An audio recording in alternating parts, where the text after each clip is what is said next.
موضوع الدرس في كمال قدرة الله تعالى وعلمه الكامل سورة التغابن تفسير ابن كثير. الحمد لله رب العالمين والصلاة والسلام على أشرف الأنبياء وسيد المرسلين سيدنا محمد وعلى آله وأصحابه أجمعين. اللهم صل على سيدنا محمد وعلى آل سيدنا محمد كما صليت على إبراهيم وعلى آل إبراهيم في العالمين إنك حميد مجيد. أعوذ بالله من الشيطان الرجيم. بسم الله الرحمن الرحيم.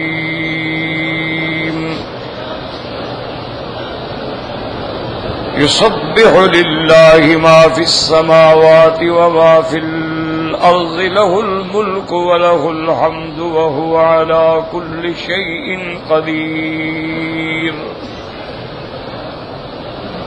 هو الذي خلقكم فمنكم كافر ومنكم مؤمن والله بما تعملون بصير. خلق السماوات والأرض بالحق وصوركم فأحسن صوركم وإليه المصير. يعلم ما في السماوات والأرض ويعلم ما تسرون وما تعلنون والله عليم بذات الصدور. اللہ تبارک و تعالی نے کلام مقدس کی ان آیات مبارکہ میں جیسا الحمدللہ آپ نے پڑھا ہے سنا ہے، سب سے پہلے تو اللہ نے اپنی عظمتوں کا اور اپنے کمال کا ذکر فرمایا کہ اللہ ہی کی پاکی بولتی ہے. ہر وہ چیز جو آسمانوں میں ہے، جو زمینوں میں ہے، اسی ہی کے لیے ملک ہے اور اسی ہی کے لیے تعریف ہے، اور وہ ہر چیز پہ قادر ہے.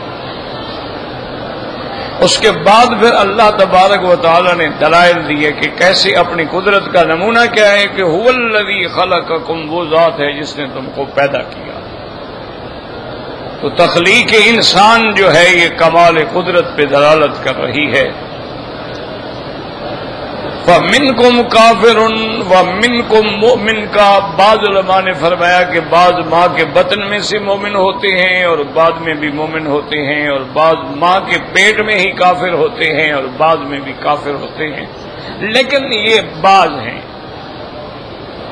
اصل بات یہ ہے کہ اللہ نے پیدا کیا، اللہ نے ہمیں عقل دیا، حواس خمس دیے، اللہ نے پھر پیغمبر بھیجے، اللہ تبارک و تعالی نے کتابیں نازل کی، ہمارے سامنے راستے واضح فرما دیے کہ یہ اللہ کا راستہ ہے، یہ شیطان کا راستہ ہے.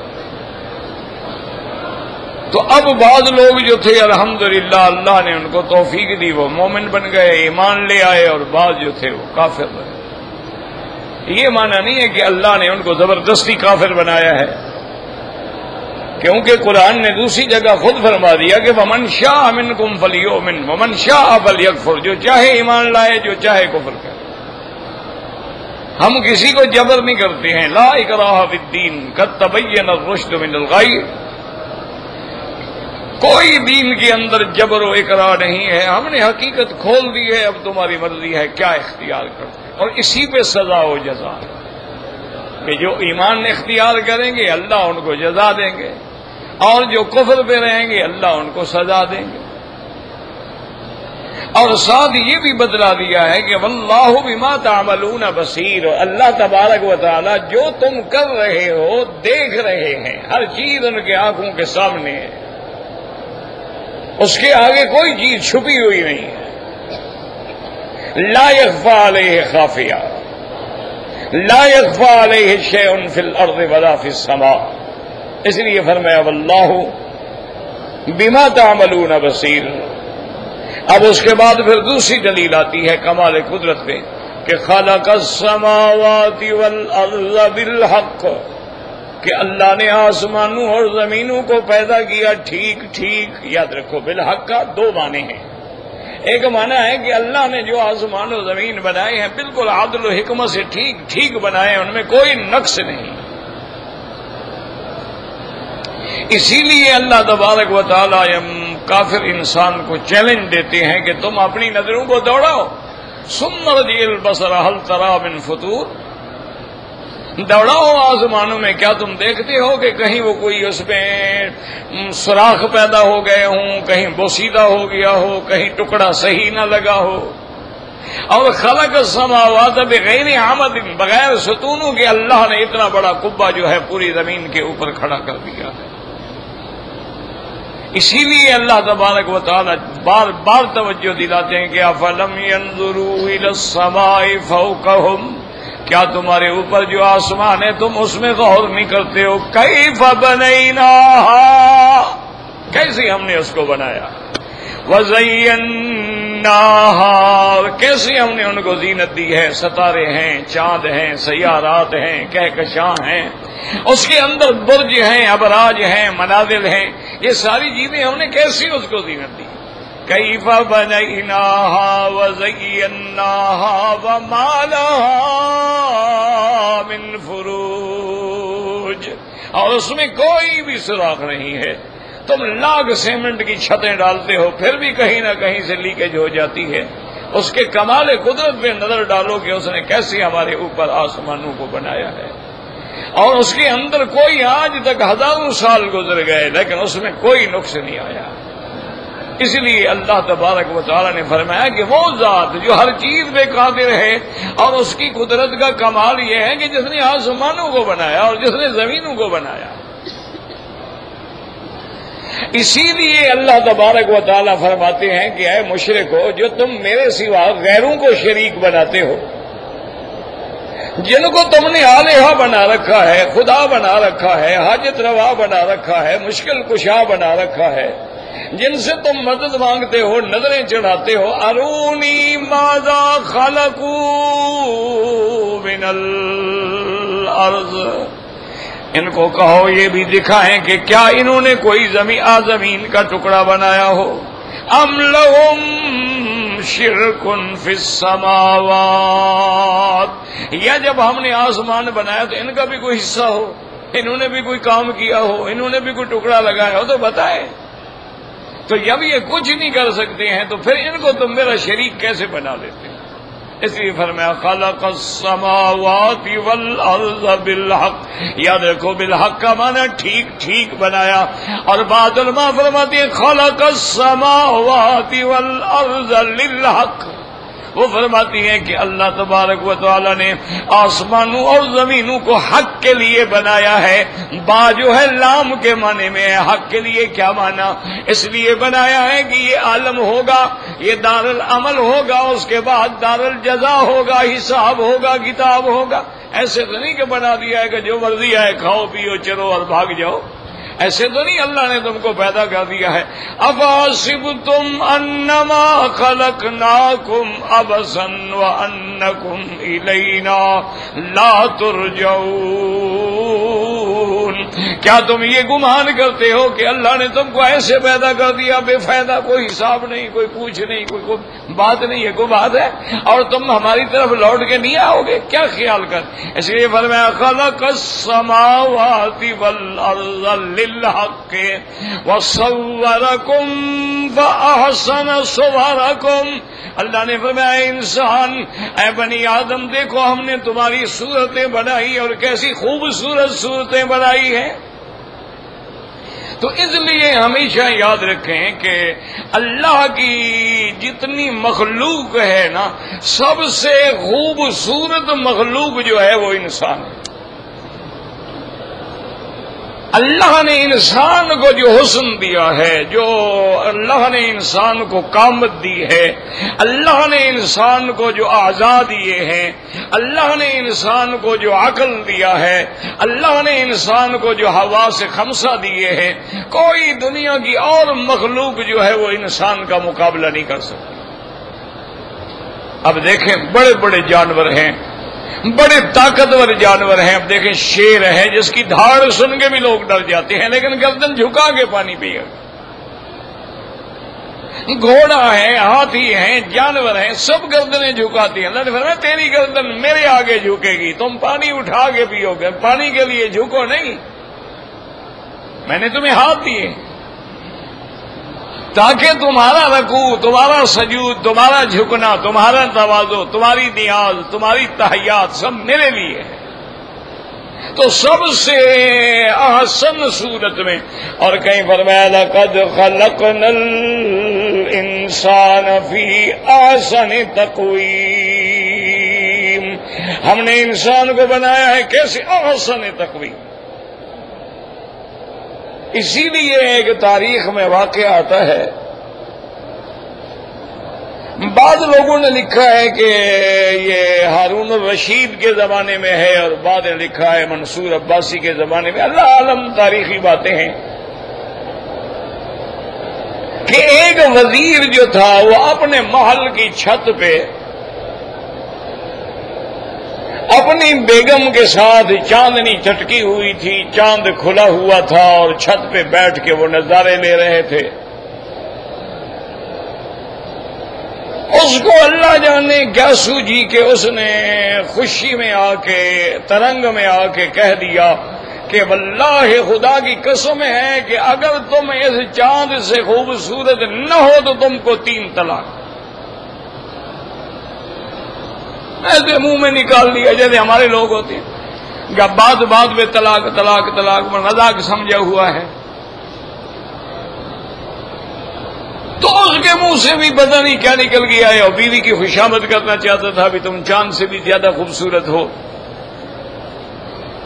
اچھا اس وقت کے لوگ جو تھے وہ دیندار تھے، وہ ڈرتے تھے کہ بھی حرام حلال کا مسئلہ ہے، یہ نہیں ہے کہ اس نے 3 طلاقیں دے دی ہیں پھر بھی اکٹھے رہ رہے ہیں، اس نے 2 طلاقیں دے دی ہیں عدت گزر گئی ہے پھر بھی اکٹھے رہ رہے ہیں، اور کبھی کبھی ماشاءاللہ گنتی کرو تو 100-200 طلاق دے چکے ہوتے ہیں پھر بھی اکٹھے رہ رہے ہیں، اکٹھے کھاتے ہیں، پیتے ہیں، بچے جنتے ہیں۔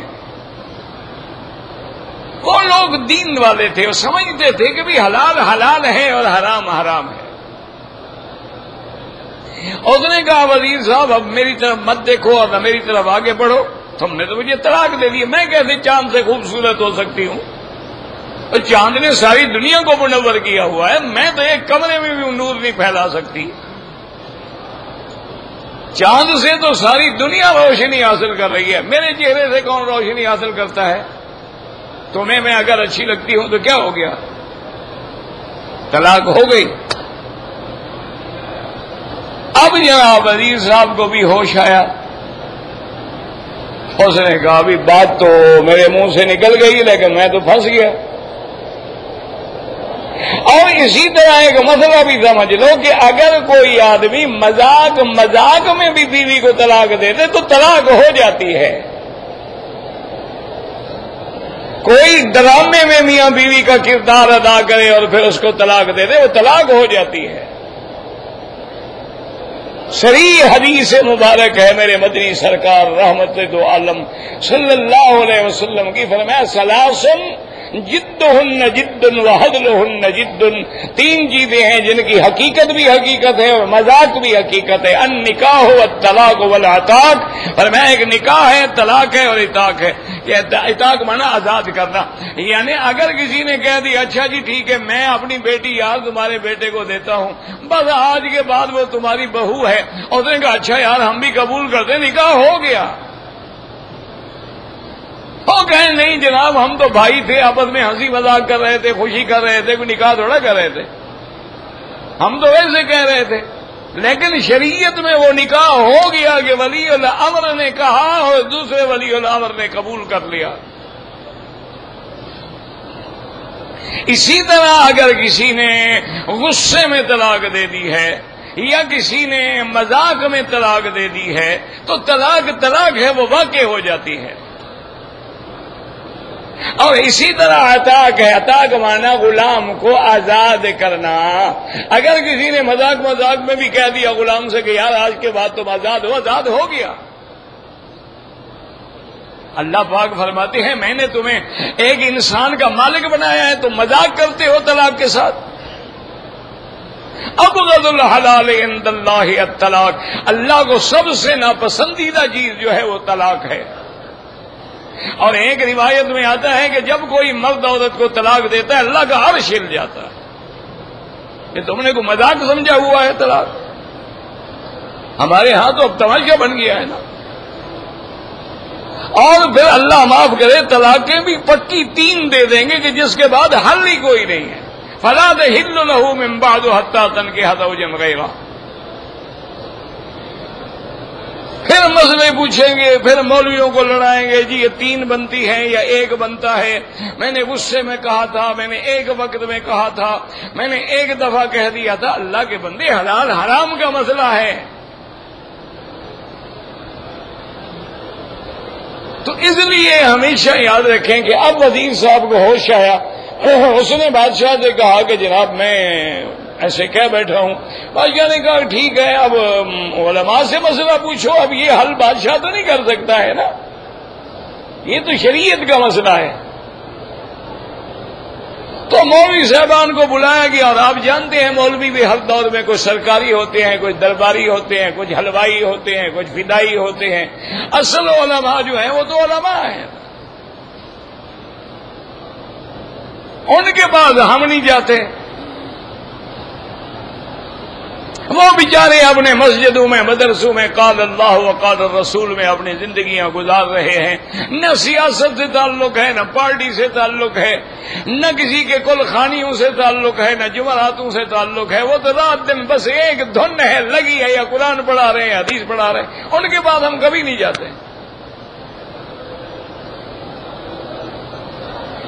اس نے مولویوں کو بلایا تو اب مولوی بھی پھنس گئے. انہوں نے کہا جی بظاہر تو یہی معلوم ہوتا ہے کہ طلاق ہو گئی. کیوں آخر اس کی بیوی کتنا خوبصورت کیوں نہ ہو، چاند تو نہیں ہے نا. ایک شاعرانہ تخیل تو ہو سکتا ہے. کچھ نے کہا یہ چاند ہے، کچھ نے کہا چہرہ تیرا. یہ ایک شاعری کا تخیل تو ہو سکتا ہے، لیکن حقیقت تو نہیں ہے. چاند چاند ہوتا ہے، انسان انسان ہوتا ہے. آخر انہوں نے امام ابو حنیفہ رحمت اللہ علیہ کے شاگرد جو ہیں امام ابو یوسف رحمت اللہ علیہ، ان سے رجوع کیا. یہ بڑے لوگ گزرے ہیں. اللہ تمام ائمہ کی قبروں پہ کروڑوں رحمتیں فرمائے. تمام ائمہ محدثین، ائمہ فقہاء، ائمہ قراء، اولیاء، صوفیاء، سب پہ اللہ اپنی کروڑوں رحمتیں نازل فرمائے. یہ بڑے لوگ تھے. اگر ان کی کوئی بات سمجھ نہ آئے تو علماء سے رجوع کیا کریں، اعتراض نہ کیا کریں. بعض اوقات علماء کا قول ہوتا ہے سمجھ نہیں آتا تو ہماری سمجھ کا قصور ہے، ہم کسی عالم سے رجوع کریں. انہوں نے رجوع کیا تو بادشاہ نے پوچھا کہ امام یوسف تمہاری رائے میں کیا خیال ہے؟ ایسے بیچارے کا اب یہ مرتا ہے، اس کی بیوی سے پیار بھی بڑا ہے اور یہ کہہ بھی بیٹھا ہے، اب کیا کرے؟ انہوں نے کہا طلاق بالکل نہیں ہوئی. بادشاہ حیران ہو گیا. یار سارے مولوی کہتے ہیں ہو گئی تو عجیب آدمی ہو. اور نے کہا دیکھو بادشاہ سلامت، یا تو مجھ پہ اعتماد کرو، اگر اعتماد نہیں ہے تو کیوں بلایا مجھ کو آپ نے؟ اس کو طلاق نہیں ہوئی ہے اور میں لکھ کے دینے کے لیے تیار ہوں، میں حلفیہ لکھ کے دینے کے لیے تیار ہوں کہ اس کی بیوی جو ہے وہ چاند سے زیادہ خوبصورت ہے. اب بادشاہ بھی حیران ہوئے، انہوں نے کہا کمال ہے، چاند سے زیادہ. انہوں نے کہا اللہ نے قرآن میں انسان کو کہا ہے صورکم فاحسن صورکم، کہ میں نے تمہاری صورت بنائی ہے اور سب سے بہتر بنائی ہے، تو چاند سے بہتر ہے. لقد خلقنا الانسان فی احسن تقویم، تو احسن تقویم چاند کو تو اللہ نے نہیں کہا، انسان کو کہا ہے. تو لہذا وہ چاند سے بھی بہتر ہے. طلاق کیوں ہوئی؟ طلاق نہیں ہوئی. اب بادشاہ کو بھی سمجھ آ گئی کہ بات تو قرآن کی ہے، تو قرآن کی دلیل ہے. اس لیے اللہ فرماتے ہیں وَصَوَّرَكُمْ فَأَحْسَنَ صُوَرَكُمْ، اور دوسری فرمایا هُوَ الَّذِي يُصَوِّرُكُمْ فِي الْأَرْحَامِ كَيْفَ يَشَاءُ، وہ ذات ہے جس نے تمہیں ارحام امہات میں تمہاری شکل بنائی ہے کہ تم ایک نطفہ تھے، نطفے کے بعد ایک لوتھڑا بنے، اور اس کے بعد دیکھو کیسی کیسی پیاری شکلیں اللہ نے عطا فرمائی ہیں، کیسی پیاری آنکھیں ہیں، کیسے ہاتھ ہیں، کیسے جبین ہیں، کیسے رخسار ہیں، کیسے بال ہیں. اور ابھی تم ماں کے پیٹ میں ہو، 3 اندھیریوں کے اندر ہو، فی ظلمات ثلاث، اور میں وہی تمہاری شکل بنا رہا ہوں، تمہاری صورت بنا رہا ہوں. هو الذی یصورکم فی الارحام کیف یشاء. اور تیسرے مقام پہ فرماتے ہیں صورکم فاحسن صورکم ورزقکم من الطیبات. اور چوتھے مقام پہ فرماتے ہیں یا ایھا الانسان ما غرک بربک الکریم الذی خلقک فسواک فعدلک فی ای صورت ما شاء رکبک. وہ خدا جس نے تمہیں پیدا فرمایا ہے اور کیسی کیسی تجھے صورتیں عطا فرمائی ہیں، کیسا تمہیں جمال عطا فرمایا ہے کہ جب جمال یوسف کو دیکھا تھا زنان مصر نے تو اپنی انگلیوں پہ چھریاں چلا بیٹھی تھی. اور بی بی عائشہ صدیقہ رضی اللہ عنہا فرماتی ہے واللہ لو رأینا جمال محمد صلی اللہ علیہ وسلم. اللہ، جب حضور کا نام آئے درود شریف پڑھا کرو یاد. ہاں جی، ہم کہتے کہتے تھک جاتے ہیں. یہ پورے انشاءاللہ حج کے مہینوں میں ہم روز کہتے ہیں. درود یہ نہیں پڑھتے، اپنے ملک میں جاتے کہتے مکے مدینے میں تو جناب وہاں بھی ہیں، درود پڑھنے ہی نہیں دیتے. وہاں تو درود ہی نہیں، نہ فاتحہ ہے، نہ درود ہے، نہ کل خانیاں ہیں، نہ جمعراتے ہیں، نہ چلیسویں ہیں. جی وہاں بھی جو ہوئے. اور یہاں ان کو ہر دفعہ کہنا پڑتا ہے جب حضور کا نام آئے، کہنے کی کیا ضرورت ہے مسلمان کو. اس لیے دیکھیں بی بی عائشہ صدیقہ رضی اللہ تعالیٰ عنہ فرماتی ہیں واللہ لو رأینا جمال محمد صلی اللہ علیہ وسلم لقطعنا قلوبہم. بی بی عائشہ کہتی ہے مصر کی عورتوں نے یوسف کا جمال دیکھا تھا، انگلیاں کاٹ بیٹھی. اگر میرے محبوب کا جمال دیکھتی تو دلوں پہ چھریاں چلا دیتی صلی اللہ علیہ وسلم. تو انسان سے کون خوبصورت ہو سکتا ہے؟ کون ہے جو میرے مدنی کے جمال کا مقابلہ کرے؟ کون ہے جو میرے مدنی کے کمال کا مقابلہ کرے؟ کون ہے جو میرے مدنی کی سیرت و صورت پہ نظر ڈالے؟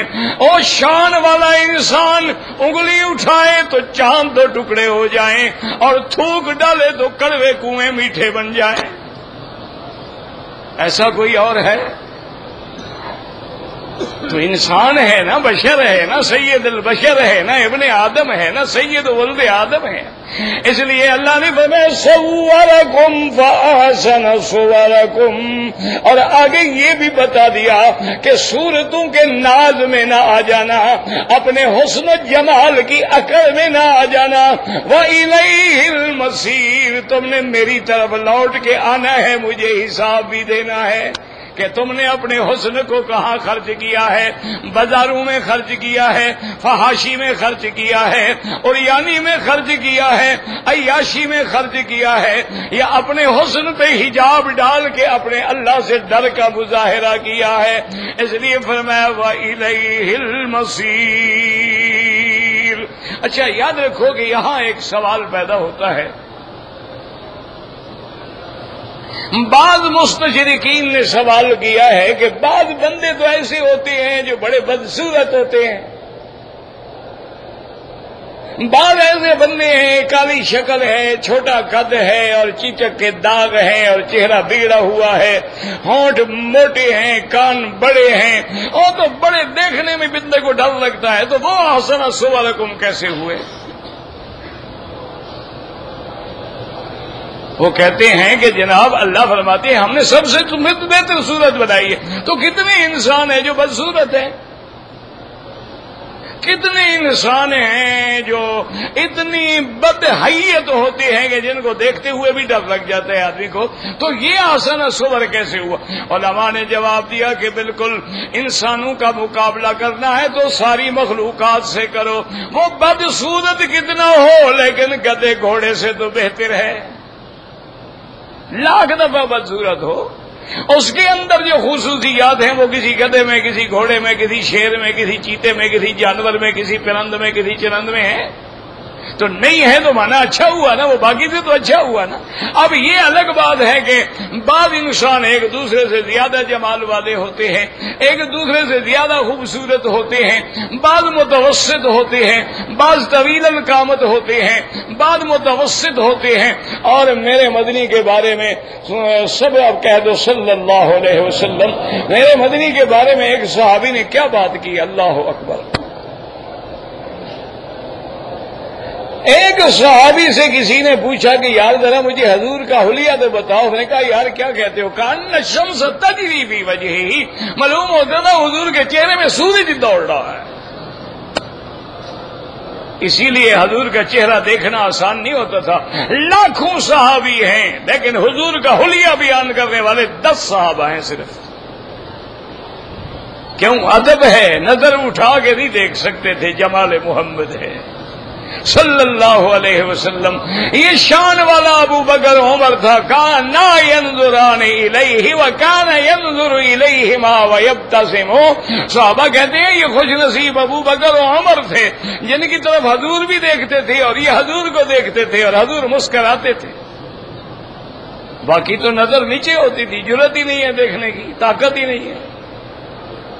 تو اس لیے اللہ نے فرمایا صورکم فاحسن صورکم وإلیہ المصیر۔ اب آگے بیان فرماتے ہیں کہ صرف میری قدرت نہیں، وہ تو قدرت کا کمال تھا نا، آگے فرماتے ہیں یہ نہیں کہ میں نے سب کچھ بنا کے چھوڑ دیا، یعلم ما فی السماوات والارض، اور میرا علم جو ہے وہ اتنا کامل ہے، علم ما کان و ما یکون ہے، علم محیط ہے، تمام کلیات و جزیات کو، آسمانوں میں جو کچھ ہے میں جانتا ہوں، زمینوں میں جو کچھ ہے میں جانتا ہوں، زمینوں کے نیچے جو کچھ ہے میں جانتا ہوں، اگر ایک کیڑا پتھر کے نیچے ہے تو میں جانتا ہوں، اگر کوئی جانور مچھلی سمندر میں تیر رہی ہے تو میں جانتا ہوں۔ یعلم ما فی السماوات والارض ویعلم ما تسرون وما تعلنون۔ اللہ نے فرمایا جو تم چھپاتے ہو میں وہ بھی جانتا ہوں، اور جو تم ظاہر کرتے ہو میں وہ بھی جانتا ہوں، یعنی میرے آگے کوئی چیز چھپی ہوئی نہیں ہے۔ اس لیے اگر کوئی چیز ہے، ہر چیز کسی بھی حال میں کیوں نہ ہو وہ اللہ کے علم میں ہے، اللہ کا علم محیط ہے۔ یاد رکھو علم ما کان و ما یکون ہے، عالم بالغیب ہے اور عالم بالماضی والحال والمستقبل ہے، اور اللہ تبارک و تعالی تمام تفاصیل کا علم رکھتے ہیں۔ اگر تم نے آہستہ دعا کی تو جانتے ہیں، اگر تم نے زیادہ زور سے مانگی تو جانتے ہیں۔ یعلم ما تسرون وما تعلنون۔ اور بعض روایات قرآن کی آیات میں ہے انہو یعلم السر و اخفا. علماء نے فرمایا سر وہ ہے جو آہستہ آہستہ کہا جائے، اخفا وہ ہے جو دل میں چھپا کے بیٹھا ہوا ہے، ابھی زبان پہ بھی نہیں لایا. جو تیرے دل میں ہے اللہ فرمانے میں تو وہ بھی جانتا ہوں، وہ بھی میرے آگے چھپا ہوا نہیں ہے. تو کیا مانا، اس کا مانا کیا ہوتا ہے؟ کیوں کہا جا رہا ہے کہ تم کہیں پردے کے اندر گناہ کرو تو یہ نہ سمجھنا کہ میں نہیں جانتا، میں سب جانتا ہوں. تم اگر کسی عورت سے میٹھی میٹھی باتیں ٹیلی فون پہ چھپ کے کرو تو یہ نہ سمجھنا ماں باپ کو پتہ نہیں تو مجھے بھی پتہ نہیں ہے، میں سب جانتا ہوں. آہستہ بولو یا زور سے بولو، ایک ایک ذرے کا حساب لوں گا. اور میں نے انتظام بھی کر دیا ہے، ما یلفظ من قول الا لدیہ رقیب عتید. جو بھی تیرا لفظ ہے، جو تیری زبان سے لفظ نکلتا ہے، میں نے اوپر نگران بٹھائے ہوئے ہیں. اور جو تم عمل کرتے ہو کرامن کاتبین یعلمون ما تفعلون. ہر وہ چیز جو تم کر رہے ہو جانتے ہیں. تو جب سب میں جانتا ہوں، اب آگے اللہ فرماتے ہیں واللہ علیم بذات الصدور. صرف سر اور علانیہ نہیں بلکہ تیرے دل کے اندر جو بات ہے ابھی وہ زبان تک بھی نہیں آئی، میں تو اس کو بھی جانتا ہوں. میں دلوں کے بھید جاننے والا، میں غیب کے جاننے والا، میں ہر چھپی چیز کے جاننے والا. عالم الغیب والشہادہ، ہر چیز ظاہر ہے یا چھپی ہے میں جاننے والا ہوں.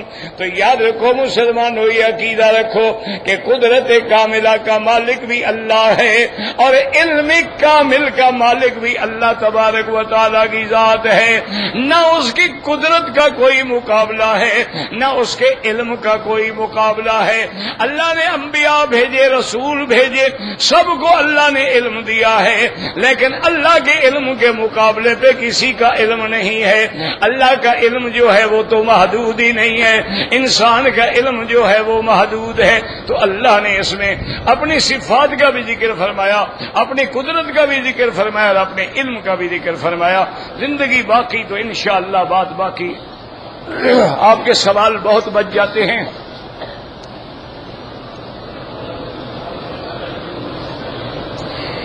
کہتے جی کہ آدمی جماعت کرائے تو کیسے نیت کرے؟ بس دل میں نیت ہے میں امام ہوں اور کیسے نیت کرے؟ الٹا لٹک جائے گا.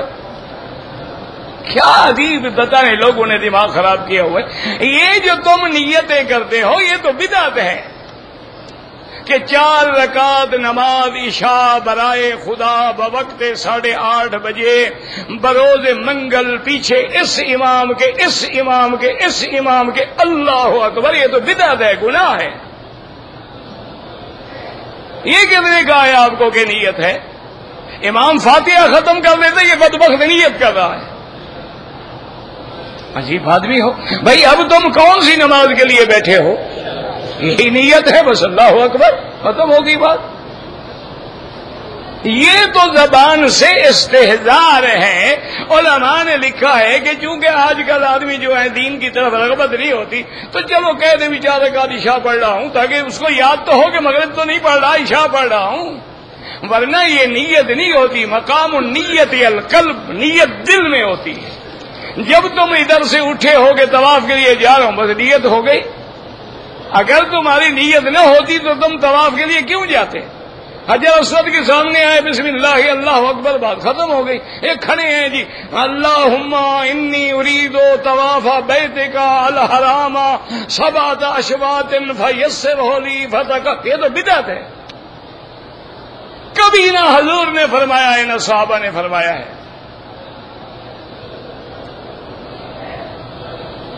عورت کے چہرے کا پردہ ہے شریعت نہیں، پاؤں کا پردہ. کیا خیال ہے؟ پردہ پاؤں پہ ہونا چاہیے نا، چہرے پہ کیوں ہو؟ اور سب سے بڑا فتنہ تو چہرہ ہوتا ہے. اگر اس کو نہیں چھپانا ہے تو پردے کا کیا مطلب ہے؟ کوئی عقل کرو بھی، بیٹھ جاؤ نا، تنگ تو نہ کرو نا، وقت ضائع کر رہے ہو. سب سے بڑا فتنہ جو ہے وہ چہرہ ہے. اور پردے کا معنی ہے فتنے سے بچنا. یدنین علیہن من جلابیبہن. اللہ قرآن میں کہتا ہے کہ اپنی گھونگٹ سے چادروں کو اوپر سے کھینچ لیں. اور پھر تم حج پہ آئے ہوئے ہو. حج کی کتابوں میں لکھا ہے کہ عورت احرام کی حالت میں چہرے پہ کپڑا کیا کرے؟ نہ ڈالے. مانا آگے تو ڈالے نا، اگر ہے ہی نہیں کپڑا تو پھر احرام میں نہ ڈالے گا کیا مطلب؟ نہیں سمجھ آ رہی بات؟ بھائی احرام میں چہرے پہ کپڑا نہ ڈالے. پہلے ڈالتی ہوگی نا تو اب نہ ڈالے. اگر پہلے ہی نہیں ڈالتی تو پھر احرام کیسا؟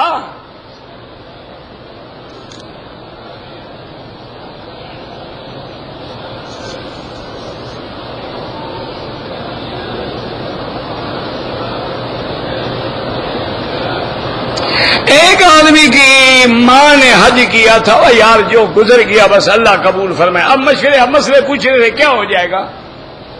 انہوں نے 88 میں حج کیا تھا، تم 211 میں ماشاءاللہ مسئلہ پوچھ رہے ہو. جو کیا تھا بس دعا کرو، غلطی ہوئی، جو ہوا اللہ قبول کرے.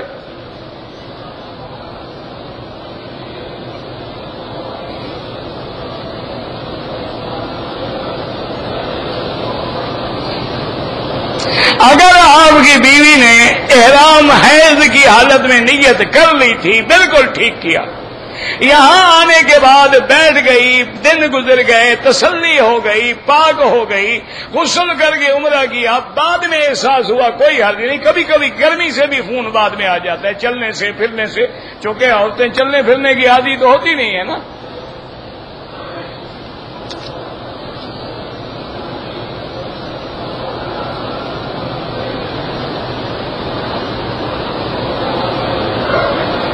کہتے ہیں جی کہ بعض کتابوں میں لکھا ہے کہ اگر طواف زیارت ہے اور عورت کو حیض ہے اور سیٹ آگے پیچھے نہیں ہو سکتی ہے تو وہ اپنے بدن کو کپڑے سے اچھی طرح باندھ کے اسی حالت میں طواف کر لے. بالکل جائز ہے جناب، اگر کوئی حل نہ ہو. لیکن ایک اونٹ یا ایک گائے یا ایک بھینس ذبح کرنی پڑے گی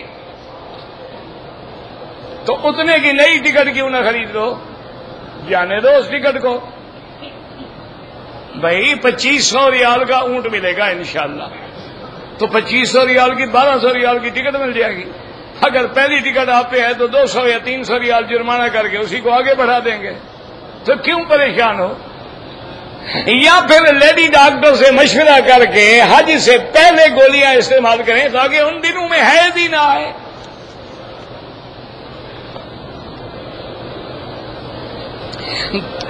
13 دن حج کو اگر آپ نے رہنا ہے تو آپ صبح بھی رمی کر سکتے ہیں، لیکن اس میں بھی علماء نے لکھا ہے افضل یہ ہے کہ زوال کے بعد کریں.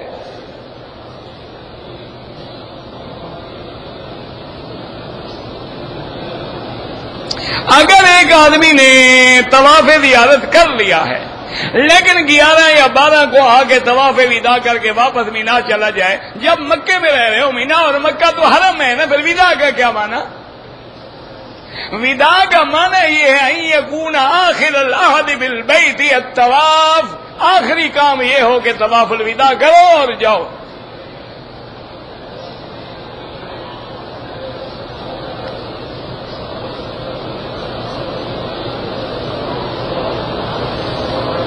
میں اگر اپنی ریٹائرمنٹ کی رقم اور میرے پاس جو رقم ہے وہ میں ساری بیوی کو دے دوں اور اپنے بچوں کو نہ دوں تو آپ قیامت میں انشاءاللہ پکڑے جائیں گے.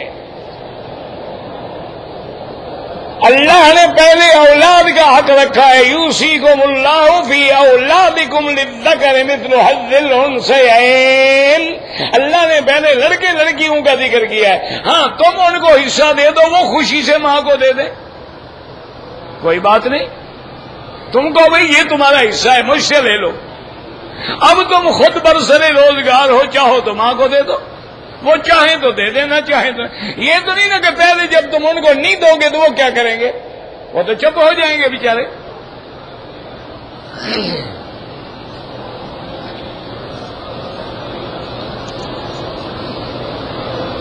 کہتے ہیں جی کہ اسلام بھائی میں نے عرض کیا تھا، اب ہر بات جو ہے نا سمجھا بھی تو کرو نا. میں نے یہ کہا تھا کہ بینک الاسلامی ہے یا میزان ہے، جو میں نے سنا ہے وہ یہ ہے کہ وہ اسلام کے مطابق کام کر رہے ہیں، لیکن ان میں بھی غلطیاں ہیں. لیکن اگر دوسرے بینکوں میں 100% غلطی ہے تو ان میں 80% ٹھیک ہے، 20% غلطی ہے، تو ان کی ہم مدد کریں گے تو چلیں گے نا. جب ہم مدد ہی نہیں کریں گے بند ہو جائیں گے، پھر یہودیوں سے کام کرو. آپ ان کو ملیں، جا کر ان سے پوچھیں جی یہ میں 10 لاکھ دیتا ہوں، یہ میرا پیسہ کس میں ڈالتے ہو؟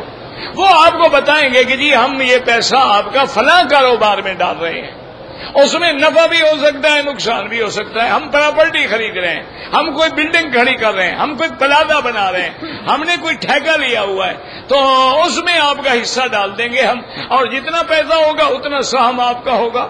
آپ پوچھ لیں. میں نے یہی سنا ہے، نہ میں نے ان کے کاغذات پڑھے ہیں، نہ میں نے کبھی ان کے شرائط دیکھے ہیں. سنا میں نے یہی ہے کہ اور بھی کچھ بینک ہیں، جیسے برکہ ہے، خلیج الاستثمار الاسلامی ہے، بینک الفیصل الاسلامی ہے. یہ وہ بینک ہیں جو کوشش کر رہے ہیں کہ اسلام پر آئیں، مزاربت اور مرابحت اور مشارکت کے نام پہ کام کریں، لیکن ان میں بھی ابھی تک غلطیاں ہیں.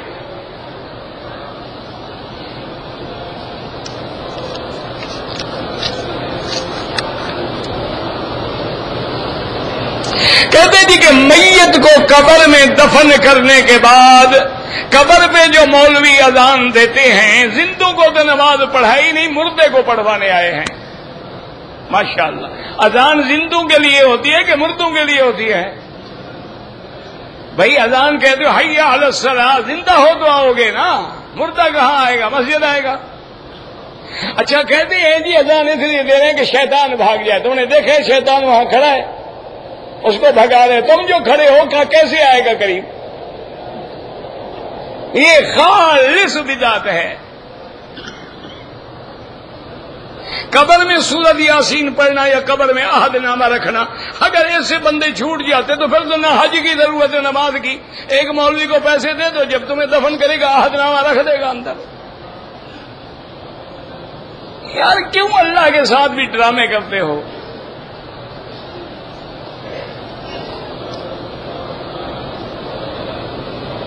کہتے جی کہ جب یہاں امام حضرات سجدہ کرتے ہیں تو سجدہ لمبا ہوتا ہے، تو آپ تسبیح زیادہ پڑھ لیں، 3 دفعہ کے بجائے 7 دفعہ پڑھ لیں، 11 دفعہ پڑھ لیں، 21 دفعہ پڑھ لیں، 1000 دفعہ پڑھ لیں. اگر نفل نماز ہے تو دعا بھی کر سکتے ہیں، یا مقلب القلوب والابصار ثبت قلبی علی دینک، اللہم انک عفو کریم عظیم تحب العفو فاعف عنی، اللہم انی اسألک العفو والعافیہ. اگر فرائض ہیں تو تسبیح بڑھا دیں، سبحان ربی الاعلی، سبحان ربی الاعلی، سبحان ربی الاعلی. جتنی تسبیح کہتے جاؤ گے اتنا اجر بڑھتا جائے گا.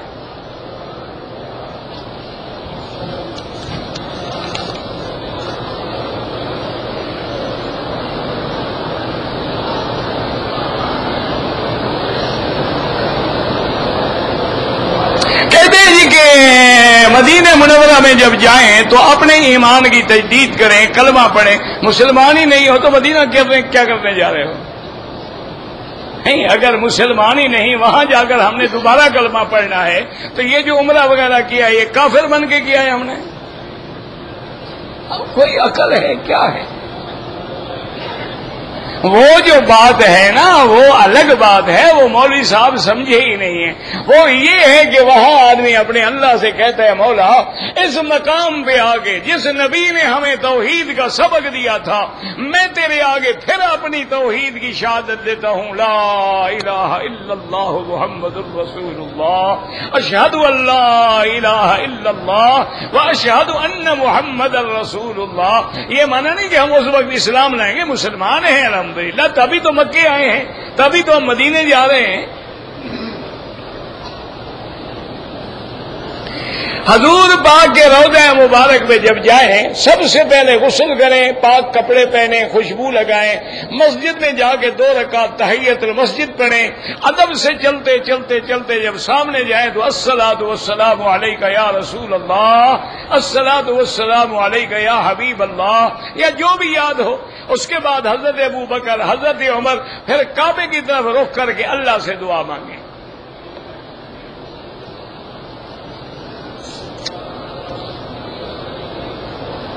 بدبودار چیزیں جیسے سگریٹ ہے یا بصل ہے یا تھوم ہے، یہ کھا کے مسجد میں نہیں آنا چاہیے، منہ اچھی طرح صاف کرے تاکہ مسلمانوں کو بدبو نہ آئے۔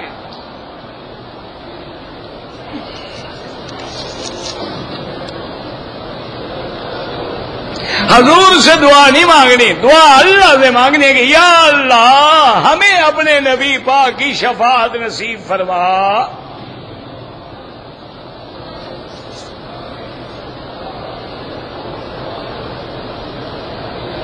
اگر کوئی غریب عورت ہے اپنے بھائی سے پیسے مانگ کے حج کرے، انشاءاللہ حج تو ہو جائے گا، لیکن اس کو قرضہ لینے کی شریعت نے پابند نہیں کیا ہے۔ حج ان پہ ہے جن کے پاس پیسہ ہے، طاقت ہے، نہیں ہے تو حج فرض نہیں ہے، لیکن عشق ہے، اگر کر لیا انشاءاللہ ہوگا۔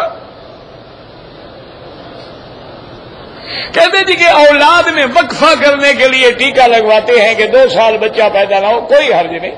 اگر بچے زیادہ ہیں یا بیوی کمزور ہے 1 سال 2 سال کا وقفہ کر لے، کوئی حرج نہیں۔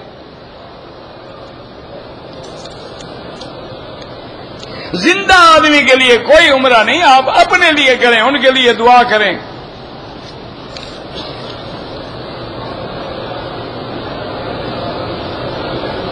میں اپنے والدہ مرحوم کے لیے، انہوں نے وصیت نہیں کی تھی، اپنے پیسے سے حج قران کر رہا ہوں، کر سکتے ہو، بالکل جائز ہے۔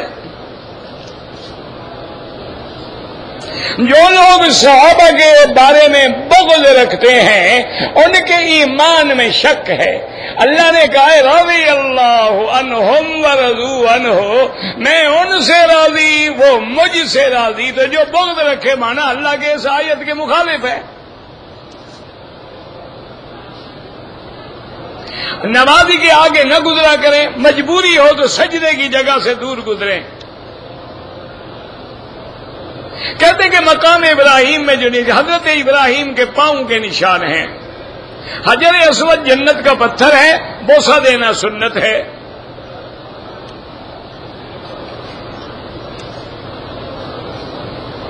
جب میرا بھائی نیت یہی ہوتی ہے کہ اگر کوئی فوت ہو گئے والدین، یا اللہ میں طواف ان کے لیے کر رہا ہوں، ان کو ثواب عطا فرما، بس اللہ جانتے ہیں۔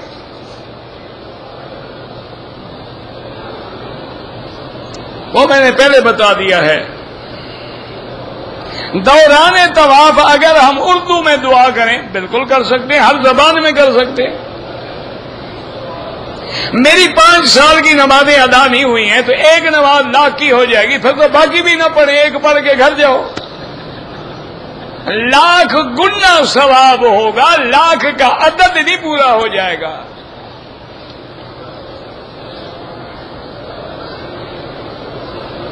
کہتے جی کہ ماموں چاچا دوستوں کے ساتھ کھانا کھا سکتے ہیں، ہم بھی منع نہیں کرتے، لیکن یہ تو نہیں ہے نا کھانے کا مطلب کہ وہاں ڈسکو بھی ہو اور موسیقی بھی بج رہی ہو اور گانے بھی چل رہے ہوں اور ڈرنکنگ بھی ہو رہی ہو اور ماموں چاچا کے ساتھ کھانا کھایا جا رہا ہے، یہ منع تھوڑا ہے۔ کچھ حیا ہو تو کھا سکتے ہو۔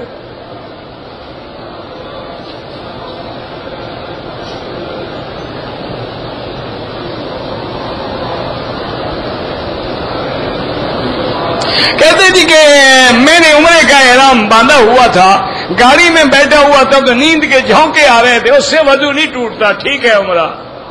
زمزم سے وضو کرنا جائز ہے، بالکل جائز ہے، لیکن جب دوسرا پانی ہو تو کیوں کریں؟ میرے ایک رشتہ دار بیمار ہیں، اللہ سب بیماروں کو شفا عطا فرمائے۔ انشاءاللہ کرسی پہ بھی خطاب ہو جائے گا۔ فرض نماز چھوڑنے سے طلاق ہو جاتی ہے۔ امام احمد ابن حنبل رحمت اللہ علیہ فرماتے ہیں کہ ایک فرض نماز چھوڑنے والا بندہ کافر ہو جاتا ہے، تو جب کافر ہو گیا تو نکاح خود بخود ختم ہو گیا، لیکن باقی 3 امام کہتے ہیں کافر نہیں ہوتا۔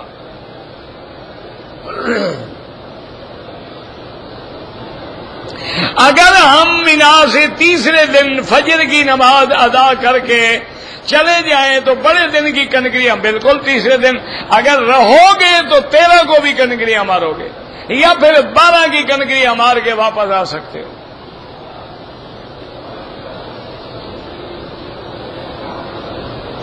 میں نے عشاء کی نماز پڑھی ہے قصر 2 رکعت۔ اصل بات سوچ لو، کیا تم نے مکے میں 15 دن رہنا ہے تو نماز پوری پڑھو، اگر 15 دن نہیں رہنا ہے تو مسافر ہو۔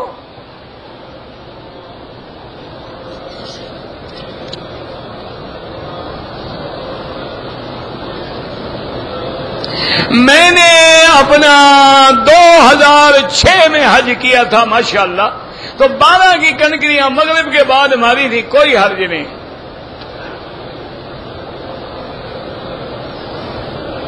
عورتوں کا گھر میں نماز پڑھنا افضل ہے یا کعبے میں؟ افضل یہ ہے کہ گھر میں نماز پڑھیں، لیکن ساتھ یہ بھی مسئلہ ہے کہ اگر وہ آنا چاہیں تو ہم ان کو منع بھی نہیں کر سکتے۔ ویسی عورتیں تمہارے منع کرنے سے رک جاتی ہیں۔ اب تو جناب عورت کو کہنا ہوتا ہے کہ بیگم صاحب آپ نماز پڑھیں، میں گھر بیٹھا ہوں سامان کے ساتھ۔ ایسے مسئلے پوچھتے ہیں جس پہ عمل ہی نہیں کرنا، تو پوچھنے کا کیا فائدہ ہے جناب؟ آج وہ سینما جاتے ہوئے تم سے نہیں پوچھتی تو حرم میں آنے کے لیے پوچھے گی؟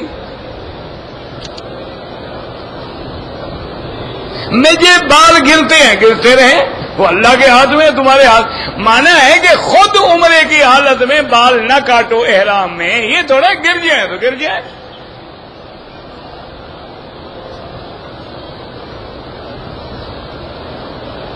کہتے ہیں کہ جو لوگ حضور کی حیات کے منکر ہیں ان کے پیچھے نماز ہو جاتی ہے۔ یہ تو ایک مسئلہ ہے، اصول دین تھوڑا ہے، اختلافی مسئلہ ہے۔ صحابہ میں بھی اختلاف تھا۔ اگر کوئی اہل بدعت ہے، کھلی بدعت کرتا ہے، قبروں پہ سجدے کرتا ہے، نظر نیاز ہے، اس کے پیچھے نماز نہیں ہوتی۔ اگر امام نے پینٹ پہنی ہوئی ہے تو مقتدی نے بھی تو ٹائی لگائی ہوئی ہوگی نا، دونوں کی نماز ہو جاتی ہے، جیسے امام ویسے مقتدی۔ چھوٹی داڑھی رکھنا بالکل غلط ہے۔ اگر چھوٹی داڑھی رکھنا چاہے، بھائی داڑھی ایک مشت ہوتی ہے، رکھنا چاہو شروع تو کرو، باقی اللہ توفیق دیں گے۔ اگر امام کی داڑھی نہ ہو نماز نہیں ہوتی۔ حج بدل کرنے والا، کرانے والا، سب کو اللہ حج کا برابر ثواب دیتے ہیں۔ اگر آدمی حج جتنے میں دعوت کے لیے جائے، وہاں سے احرام باندھ کے عمرہ کر لے، کر سکتا ہے، کوئی منع نہیں، نہ کرے تو کوئی ضروری نہیں۔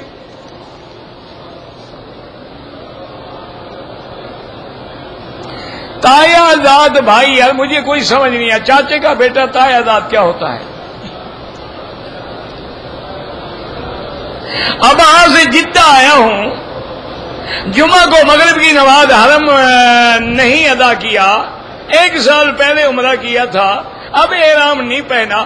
اگر آپ کاروبار کے لیے آئے تھے، عمرے کی نیت نہیں تھی تو کوئی جرمانہ نہیں، چونکہ آپ جدہ آئے تھے، اور اگر عمرے کی نیت تھی تو پھر آپ پر دم ہے۔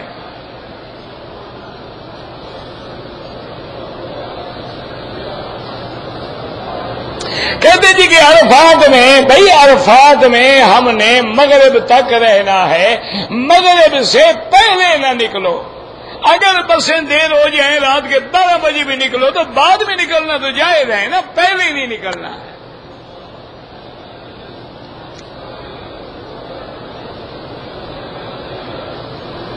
اگر حج زندگی میں ایک فرض ہے، لیکن نفلی حج اللہ نصیب کرے بہت بڑی، اور پھر یاد رکھو ہم نے جتنا دفعہ لبیک کہا ہے انشاءاللہ حج کریں گے۔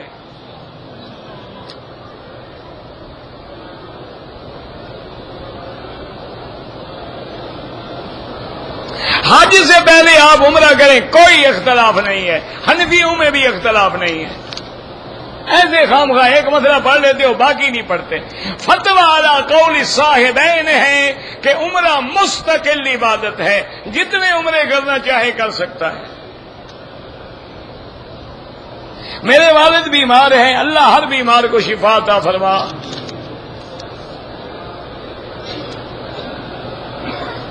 میں نے حج بدل میں افراد کیا، میقات سے احرام بھی نہیں باندھا، نیت بھی نہیں کی۔ جب نیت ہی نہیں کی، احرام ہی نہیں باندھا، تو حج کون سا ہوا آپ کا؟ کچھ بھی تو نہیں کیا آپ نے۔ اب آپ مدینہ جا رہے ہیں تو وہاں احرام باندھیں، چاہیں تو وہیں سے افراد کی نیت کر لیں۔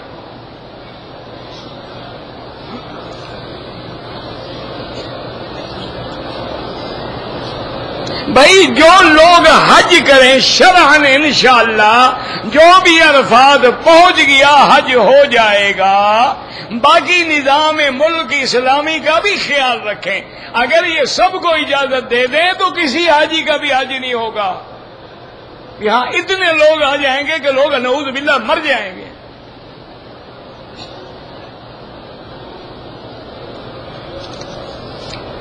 دیکھو نا، ابھی زیادہ سے زیادہ سارا مجمع ملا کے 25-30 لاکھ ہوگا۔ اگر یہ اجازت دے دیں تو 60-70 لاکھ تو اسی ملک سے آ جائیں گے۔ تو یہ 30 لاکھ میں 8-8 گھنٹے ہم ٹریفک میں جام ہو جاتے ہیں، اگر 70 لاکھ آدمی آ جائے کیا ہوگا؟ حکومت جو کرتی ہے تمہارے بھلے کے لیے کرتی ہے۔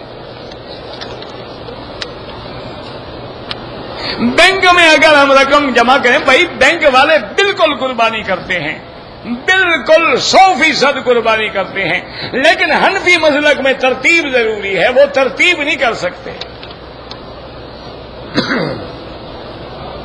اگر ہم عرفات میں 2 نمازیں اکٹھی پڑھیں جائز ہے، کوئی مسئلہ نہیں۔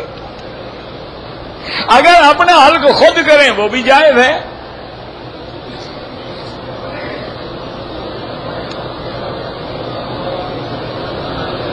اگر حلق کرانے سے پہلے خوشبو والا صابن لگایا تھا، دھو ڈالا تو کوئی دم نہیں، 4-5 ریال خیرات کرو۔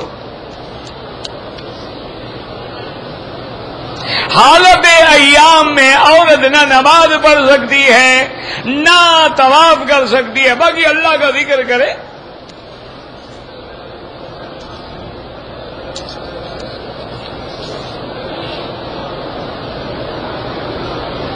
مجھے نہیں پتا ہم نے کیا لکھا ہے فتویٰ، کون سا فتویٰ شائع ہوا ہے۔ کہتے جی کہ جب یہاں بھی نظر اٹھاؤ تو غیر محرم پہ نظر پڑتی ہے، تو نظر نہ اٹھاؤ، نہ حکم ہے کہ نظر نیچے رکھو، کیوں اٹھاتے ہو؟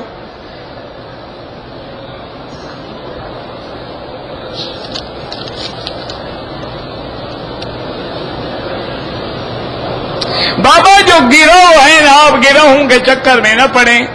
اصل مسئلہ یہ ہے کہ تمام انبیاء حیات ہیں، بس صرف کرامیہ مخالف ہیں جو انبیاء کی حیات کے منکر ہیں، لیکن وہ حیات عالم برزخ ہے، عالم دنیا نہیں ہے۔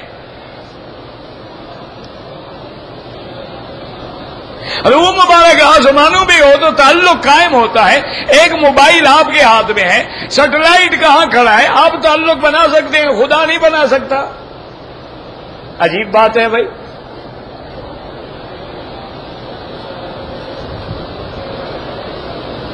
دفن کے بعد قبر پہ اذان دینا بدعت ہے۔ اپنے ملک سے ہجرت کرنا چاہتے ہو، کیوں؟ اگر فرائض اسلامی دین کے ادا نہیں ہو سکتے پھر ضروری ہے ہجرت۔ اگر ادا ہو رہے ہیں تو کوئی ضروری نہیں۔ اگر تجارت کے لیے باہر جاتے ہو جائز ہے۔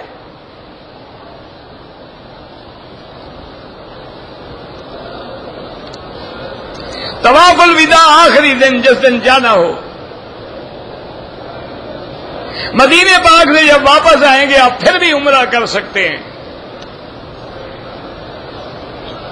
کسی روایت میں نہیں ہے کہ 50 طواف کرے، وہ روایت غریب ہے، ناقابل حجت ہے۔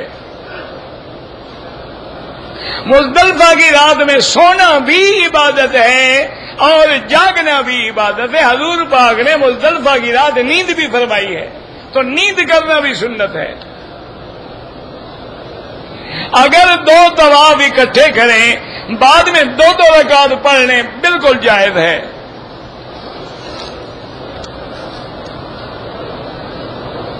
اگر ڈیٹول لگا لیں وہ جائز ہو، تو بدبو ہے، خوشبو تھوڑی ہے۔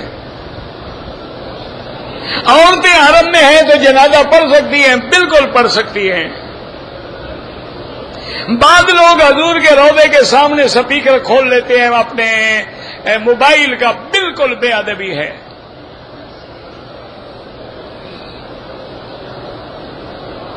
دوران نماز اگر گھٹنے میں ہلکا سا داغ لگ جائے، اگر خون کا داغ ہے، حیض کا داغ ہے، نماز نہیں ہوگی، چھوڑ دیں نماز۔ دوران طواف نہ کعبے کی طرف پشت کریں، نہ سینہ کریں، نیچے نظر ڈال کے چلیں۔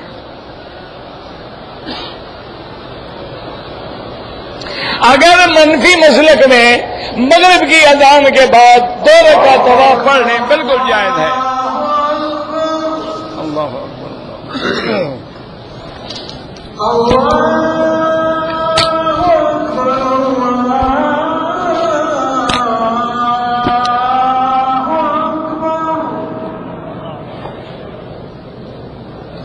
أشهد أن لا إله إلا الله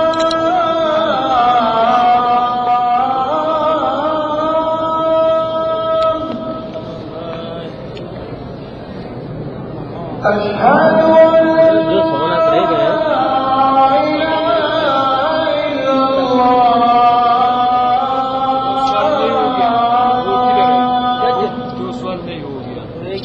کل دے گا جو کل دے گا۔ أشهد أن محمد